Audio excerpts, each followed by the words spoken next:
सिर्फ मुख्य सड़कों को ही गड्ढा मुक्त करते हैं और दिखाते हैं, और यही एक पैरामीटर बन चुका है सरकार का। जो सामने तो दिखाया जाता है गड्ढा मुक्त हो गया है, लेकिन रिहायशी इलाकों में जहाँ पे लोगों का रहना दुर्भर हो रहा है, आपको अपने हमारे साथ में कैमरामैन है, हम दिखाएंगे। ये देखिए, ये आवास विकास की कॉलोनी है, और यहाँ पे किस तरीके से जर्जर व्यवस्था रास्ते की है, और कोई भी जिम्मेदारी इसकी लेने के लिए तैयार नहीं है। कहने को पार्षद है, विधायक है और सांसद भी है, और इस समय केंद्रीय मंत्री भी है सांसद साहब, लेकिन शायद उन तक यहाँ की आवाज नहीं पहुंचती। और यहाँ के नागरिक सब इकट्ठा हुए हैं, और इन्हीं से जानेंगे कि पूरा मामला क्या है और किस तरीके से अव्यवस्था यहाँ फैली हुई है। सर। मैं नवनीत शर्मा बोल रहा हूँ। ये सड़क कम से कम 1 साल हो गया है, इसी तरह बुरा हालत बद से बदतर होती जा रही है। यही नहीं, सड़क आगे भी आप देखेंगे तो सड़क आपको इस तरीके मिलेगी। कितनी बार कंप्लेंट की जा चुकी है, लेकिन अभी तक कोई इसमें कार्रवाई नहीं की। ये 30 फीट चौड़ी सड़क है, दोनों तरफ से दुकानदारों ने इसमें आधे से ज्यादा इंक्रोचमेंट कर लिया है। मोटरसाइकिलें आकर के दोनों तरफ आप देख रहे हैं जैसे खड़ी रहती हैं, कोई सुनने को तैयार नहीं है। पैदल निकलना मुश्किल होता है। सड़क तो पिछले मेरे ख्याल में 5-7 सालों से इतनी ज्यादा टूटी हुई है कि कई लोग गिर के पैर टूट गए उनके। हम लोगों के पैर में चलने में बड़े बड़े रोडों से जो है मोच आ जाती है, पर कोई सुनवाई नहीं। यहाँ के पार्षद जो हैं उनसे भी कहा गया है, उनका बस आश्वासन मिल रहा है कि हाँ बन जाएगा, बजट आने वाला है, बट अभी तक कोई सुनवाई नहीं है। इसी के आगे जो मेन घर है, पार्क बना हुआ, पार्क की भी स्थिति, तिकोना पार्क जिसमें ट्रांसफार्मर लगा हुआ है, उसकी स्थिति बड़ी दयनीय है। सड़क पे बहुत बड़े बड़े गड्ढे हो गए। पिछले 10 सालों से तो सड़क मेरे ख्याल से तो बनी नहीं है। यहाँ पे कोई सुनवाई नहीं है। आपके माध्यम से चाहता हूँ कि इस पे तुरंत तुरंत कार्रवाई हो और बने। जब चुनाव होते हैं, अभी जैसे नगर निकाय के चुनाव हुए थे, सर मैं आपसे ही बात कर रहा हूँ। नगर निकाय के जो चुनाव अभी हाल ही में हुए थे, तो प्रत्याशी घर घर आकर के दरवाजा खटखटा रहे थे कि हमें वोट दीजिए, हम इस काम को करेंगे। तो क्या ये यहाँ पे कुछ वोट बैंक का भी कम चक्कर या ज्यादा है, जिसकी वजह से नेता ध्यान नहीं देते हैं? हाँ, यहाँ सड़क की समस्या इतनी ज्यादा है, देख रहे हैं आप, गड्ढे हैं तरह तरह के, लोग एक्सीडेंट भी हो जाता है, सकरा हो गया है। कई बार हम लोग लिखित रूप से नगर निगम को सूचित किए और आपके नगर सबको संबंधित अधिकारियों को पीएम पोर्टल पर भी डाला गया, लेकिन कोई समस्या का समाधान नहीं होता। न कोई यहाँ आता है देखने सुनने के लिए, या कि हम लोगों का न तो लेटर का कोई जवाब देता है, और समस्या जस की तस बनी हुई है। कृपया। विगत 5 सालों से अव्यवस्था ऐसी फैली हुई है, और जो लोग थोड़ा सक्षम है वो अपनी बातों को रखते हैं, लेकिन कोई सुनता नहीं है। तभी मीडिया की भूमिका होती है, उसको बुलाया जाता है कि एक बड़े मंच पे बातों को पहुंचाया जाए। कुछ माताएं हैं, इनसे जानेंगे। माता जी, आप ये जो अव्यवस्था देख रही हैं, इस पे आपकी क्या राय है? हम लोगों को कितनी परेशानी होती है। हम लोग मंदिर जाते हैं, कहीं जाते हैं, निकलना मुश्किल। इधर दोनों तरफ मीट की शॉप है, इधर से पत्थर से ये निकल के जाते हैं, और इधर इस समय तो वो भी निकलने की जगह नहीं। साइकिल देख रहे हैं, गाड़ी तक निकालना मुश्किल हो जाता है। इधर मोटरसाइकिल, इधर मोटरसाइकिल, साइकिल खड़ी हुई है, उधर गाड़ी खड़ी हुई है, तो हम लोगों को तो निकलना मुश्किल हो जाता है। हाँ, यही बात है कि मतलब अगर हम लोग दवाई भी लेने जाते तो मुश्किल पड़ गई कि कहीं गिर न पड़े, किसी न किसी के साथ होना। यहाँ की सड़क इतनी खराब है, अगर नीचे देख के ना चलो तो पैर में चोट ही लग जाए। बड़ा ध्यान से यहाँ से चलना पड़ता है। ये रोड की स्थिति कम से कम 12 साल से ऐसे ही है। बिल्कुल मुख्य रास्ता यही है, मेरा कॉलोनी का भी यही रास्ता है, और सब मतलब सारा ट्रैफिक भी इसी रोड से गुजरता है, लेकिन उसके बाद भी कोई सुनवाई नहीं है। कुछ दुकानदार आप दुकानदार हैं यहाँ के जी। आप ये बताइए कि ये रोड कितनी चौड़ी है? अभी जैसे भाई साहब ने बताया, ये 30 फीट की रोड है ये। तो आप लोग अगर इस तरीके से, जैसे आप व्यवस्थित तरीके से अगर आपकी बाइकें लगेंगी या इस तरीके से खड़ी रहेगी, तो एक आम आदमी को समस्या होगी। आप लोग मिलजुल करके इसका समाधान खोजने की कोशिश नहीं करते कि कहीं बाइकों को कहीं दूर रखा जाए, क्योंकि थोड़ा संकरा एरिया है, तो लोगों को असुविधा ना हो। महिलाएं, बुजुर्ग, बच्चे सब परेशान है। ये बात तो सही है सर, लेकिन ये है ना कि हम सब लोग 15 साल से देख रहे हैं, रोड कभी बनी नहीं पा रही। हम लोग ने कंप्लेन भी की है, लेकिन इसका कोई सुधार नहीं। ऑनलाइन भी कर चुके हैं और तब भी नहीं कोई सुनवाई हुई। रोज फोटो जाती है, वो सभासद के द्वारा भी डाला गया, सब तरफ डाला गया, मगर कोई तरफ कोई सुनवाई नहीं हो रही है। ये देख लीजिए, ये हालात है। कितने ये तो किसी दुकानदार का ही होगा। दुकानदार का है, लेकिन मैंने मना करने के बावजूद भी वो लड़ने को तैयार है। इसका जिम्मेदारी तो सर कई सालों से, जब से हम लोग देख रहे हैं, अभी तक ये रोड बनी ही नहीं सर, और बहुत दिक्कत होता है। कई बार लोग गिर चुके हैं, यहाँ पे गिरे कि दक्षता में पलट जाता है, यूं हो जाता है। हमारे साथी कैमरामैन है, इनको दिखाएं। देखिए कि एक तो रोड की व्यवस्था जर्जर है, वो छिपी नहीं हुई है। आप रोड देखिए कितनी अव्यवस्थित है, और लोग खुद से चल के आए। पीछे भीड़ है, जहाँ लोगों की दिखाइए अरुण जी, तो आप पीछे लोगों को दिखाइए भीड़। ये सब लोग चल के आए हैं, खुद से बता रहे हैं। और इस तरीके की अगर अव्यवस्था होती है कहीं पे, तो उसकी जिम्मेदारी किसकी है? न नगर निगम सुन रहा है, न पार्षद सुन रहे हैं, न विधायक जी सुन रहे हैं, और न सांसद जी सुन रहे हैं। सभी लोग जो है इसी चीजों में है। ये अरुण जी इधर दिखाइए, इस तरफ जा लीजिए। ये किसकी दुकान है? ये किसकी दुकान है? कोई है यहाँ पे? क्यों खाली करके बगल में चला गया है, और वो कहने पे ये लड़ाई करने लगते हैं।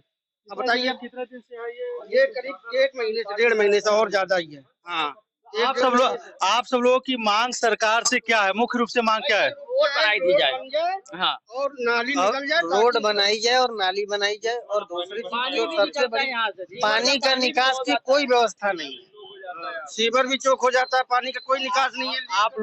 आप दुकानदार लोग हैं, ये रिहायशी लोग हैं, आप लोगों की तरफ से क्या सहयोग रहता है? जैसे जो बातें हो रही है कि उधर मीट का पानी भी बहता है, या इस तरीके का व्यवस्था है? भी पानी आता है, यहाँ से सीवर का भी पानी निकलता है।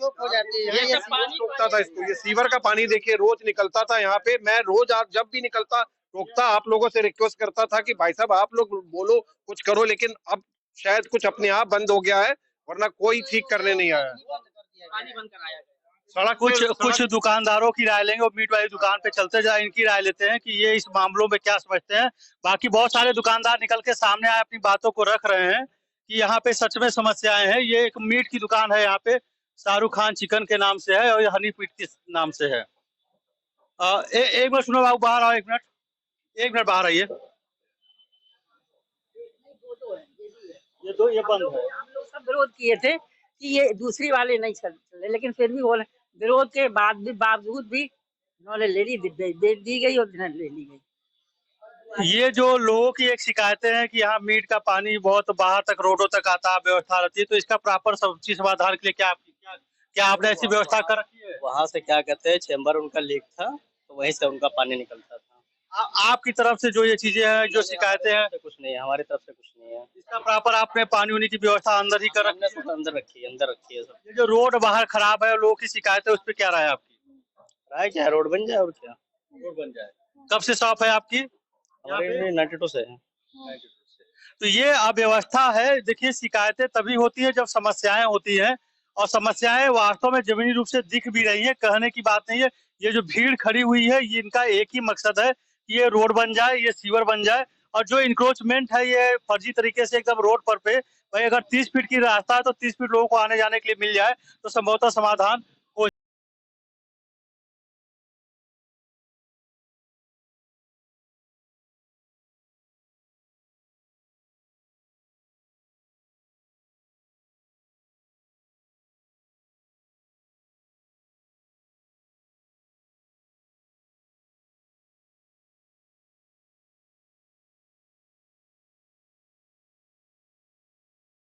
अब आप देख सकते हैं कि किस तरीके से इंक्रोचमेंट है। जहां रास्ता होना चाहिए, लोगों ने कहां तक दुकानें बढ़ा रखी हैं, गाड़ियां कहां तक खड़ी हैं। या शॉप आप देखिए किस तरीके से वेज कबाब पराठे की शॉप है। इस तरीके की असुविधा अगर होती है तो जिम्मेदारी किसकी है? शासन प्रशासन की मिली भगत के बिना क्या ये संभव है? इसका आकलन खुद आप कर सकते हैं। एक वहां कॉर्नर पे अगर देखी जाए तो एक बियर की शॉप है, दारू की शॉप है, जो कि नियमता नहीं होनी चाहिए, लेकिन ये अव्यवस्था देखने को मिल रही है, और इसीलिए ये समस्याएं हैं कि कोई भी बिजनेस जो है रिहायशी इलाके में नहीं होगा। और अगर रिहायशी इलाके में कोई बिजनेस किया जा रहा है तो ट्रैक्टर, ट्राली या गिट्टी, मोरंग, ये सब चीजें रोड पे नहीं रखी जाएंगी, या किसी को असुविधा नहीं होगी। ये रिहायशी इलाका है, माँ विंध्यवासिनी ट्रेडर के नाम से। देखिए, एक ट्रैक्टर यहाँ खड़ी हुई है। अभी अगर इनकी शिकायत एनजीटी में कर दी जाए तो कम से कम 5 लाख की जो है पेनाल्टी होगी, और ये सीमेंट का इनका शॉप है। कोई है यहाँ पे जिम्मेदार मैनेजर? कोई आप मैनेजर हैं यहाँ पे? मुझे ये बताइए कि ये रिहायशी इलाकों में आपके पास में क्या प्रॉपर लाइसेंस है इस चीज को, यहाँ पे सीमेंट शॉप खोलने के लिए? भैया बताएंगे, हमको नहीं जानकारी। आपका क्या नाम है? रामकिशोर पांडे। क्या करते हैं आप यहाँ पे? हम माल भिजवाते हैं। ये किसका है यहाँ पे ऑफिस? ये माँ विंध्यवासिनी। नहीं, मतलब मालिक कौन है? ब्रिजराज चौधरी। ब्रिजराज चौधरी जी का ये है, जबकि स्पष्ट रूप से दिल्ली सरकार सेंट्रल गवर्नमेंट ने ये कर रखा है, नेशनल ग्रीन ट्रिब्यूनल ने, कि रिहायशी इलाकों में इस तरीके की चीजें नहीं रहेंगी। उसके लिए प्रॉपर वो है, अगर इनकी एक शिकायत हो जाए तो मिनिमम 5 लाख की पेनाल्टी है उस पे। ये ट्रैक्टर भी आप देख रहे हैं, लोगों की असुविधाएं भी देख रहे हैं। ये शिव विहार सेक्टर 12 इंदिरा नगर, मकान संख्या आप देख रहे हैं। इस पार्क तिकोना पार्क के नाम से ये काफी फेमस है। आप देखिए पार्क के बगल की स्थिति क्या है। एक रिहायशी इलाके में जहां लखनऊ में प्रतिदिन 40 से 50 लोग डेंगू का शिकार हो रहे हैं, इस तरीके की गंदगी होने पे क्या व्यवस्था होगी। एक जिम्मेदार आदमी यहाँ पे माली होगा नगर निगम की तरफ से, जिसकी व्यू में ये होगा कि इसके आसपास की साफ सफाई मैनेज रहे, पार्क मेंटेन रहे।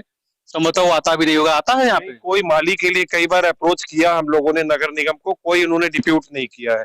जो हम लोगों के अपने पर्सनल एक्सपेंसेस से थोड़ा बहुत कभी कदार जो संभव हो पाता है उससे कराते हैं, वरना कोई ध्यान देने वाला नहीं है। पेड़ कटाई के लिए भी बार बार फोन करो तो कोई आता नहीं है, आता भी है तो थोड़ा मोड़ा बस दिखाने के लिए करके चला जाएगा और सुनेगा नहीं। कई दिनों तक कूड़ा पड़ा रहेगा, उसके बाद बहुत अप्रोच करने के बाद, बार बार फोन करने के बाद वो उठा के ले जाता है।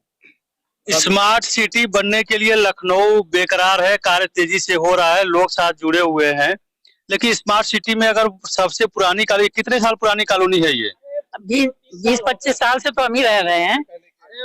ये आपका 90 से 88 से है, यानी कि तकरीबन 33-34 साल से कॉलोनी है। और आप ये देखिए कि यहाँ अव्यवस्थाओं का अंबार है। सरकारी कॉलोनी होते हुए मूलभूत सुविधाओं से वंचित है लोग। आप देखिए विजयदशमी के दिन एक बड़ा त्योहार हिंदुओं का होता है, ये सारे लोगों के चेहरे पे आप देखिए त्योहार की कहीं खुशी नहीं दिख रही, क्योंकि अव्यवस्थाओं से परेशान है। तो सरकार को त्वरित रूप से हस्तक्षेप करके इस पे अग्रिम कार्रवाई करनी चाहिए। अभी आपको हम लोगों ने दिखाया कि किस तरीके से सीमेंट का यहाँ पे एक तरीके से कहिए कि गोडाउन बन रखा है, शॉप रखी है रिहायशी इलाके में। कॉर्नर पे आप देखिए 50 मीटर से कम रिहायशी इलाकों में वहाँ पे दारू की दुकान है। लोगों ने रोड पे शॉप खोल करके इंक्रोचमेंट कर रखा है। 30 फीट की रोड होने के बावजूद तो 15 फीट से ज्यादा जगह नहीं मिल पा रही है। ये रिहायशी इलाका है, आप देखिए इस तरीके से सामने ये रोड देखिए किस तरीके से गड्ढा है, यहाँ पे पार्क किस तरीके से अव्यवस्थित है। सरकार हम लोग ताला अपना लगाए हुए हैं कि जो हम लोग जाने वाले हैं अपना ताला खोल के चले जाएं, नहीं तो वहाँ पे वो शराब की बोतल पड़ी हुई है, कहीं वो कुछ इंजेक्शन लेते हैं, क्या करते हैं वो सब यहाँ पास पे हम लोगों ने देखे तो वो मेंटेन नहीं है, इसलिए दिक्कत होता है। झाड़ू पास में कभी लगती नहीं है, कॉलोनियों में झाड़ू लगती है पर 15 अब 26 जनवरी 15 हो गए, कभी झाड़ू, हाँ कभी चूने का है, चूना पड़ता ना चूना बाहर पड़ना लगती है। कॉलोनी झाड़ू नहीं लगती। हम लोग जो पर्सनल हम लोग के हैं घर कचरा उठाने वाले, उनको क्या क्या के पैसा देके हम लोग कभी अपने घर के सामने निकाल लेते हैं। लेकिन आप देख सकते हैं साइड में, देख सकते हैं क्या हाल है। यहाँ पे घरों के सामने बना है, उसमें ट्रक आते हैं, ट्रैक्टर आते हैं, सीमेंट बालू आती है, पूरा पॉल्यूशन होता है। ये तो अलाउड ही नहीं होना चाहिए यहाँ पे। लेकिन निकल जाता है, पानी निकल जाता है आगे जा करके, वहाँ पे बहुत पानी भर जाता है। 1 फीट तक पानी भरता है करीब, जो सामने गाड़ी खड़ी है वहाँ लगभग 1 फीट भर जाता पानी। तो सरकार से ये सारी जनता देखिए विजयदशमी के त्योहार के दिन यही आग्रह कर रही है कि एक तो ये जो शराब की दुकान है उसको तत्काल प्रभाव से बंद कराया जाए। मीट की दुकान जो है उसको नियमों और कानूनों के तहत अगर है तो ठीक है, उसको भी बंद कराया जाए। सीमेंट की दुकान तो रिहायशी इलाके में होनी नहीं चाहिए। लगातार ट्रैक्टरों का आना जाना है, कई बार वृद्ध बच्चे टहल है, किसी के ऊपर चढ़ जाए या कोई दुर्घटना घटित हो जाए तो उससे भी इनकार नहीं किया जा सकता। एक चीज और कहना चाहूंगा कि स्ट्रीट डॉग्स का बहुत दिक्कत हो गई है। इतने स्ट्रीट डॉग हो गए, हर जगह गंदगी करके जाते हैं और काटने को दौड़ते हैं। दूसरा सबसे बड़ा चैलेंज इस कॉलोनी में ये है कि बंदरों का आतंक है। बंदर इतने ज्यादा हैं कि फौज की फौज पूरी आती है। आप अपने घर में, अपने लॉन में कुछ भी गार्डन का जिसको शौक है करें, कोई सुरक्षित नहीं रह पाता है। 4 दिन हफ्ता दिन बाद आप उसको चाहिए और आके बंदर उखाड़ के फेंक जाते हैं, मारो तो काटने को दौड़ते हैं। बंदरों की व्यवस्था भी बहुत अव्यवस्था हो गई है यहाँ पे, इसके लिए भी ध्यान दिया जाना चाहिए। जहाँ अव्यवस्थाएं एक होती है वहाँ अव्यवस्थाएं अनेक होती हैं, क्योंकि जब उसकी देख रेख नहीं की जाती तो बहुत सारी अव्यवस्थाएं फैल जाती हैं। मैं अपने चैनल के माध्यम से आप लोगों की बातों को सरकार तक पहुंचाने की कोशिश कर रहा हूं और ये उम्मीद है कि सरकार इस पर त्वरित कार्रवाई करेगी। धन्यवाद।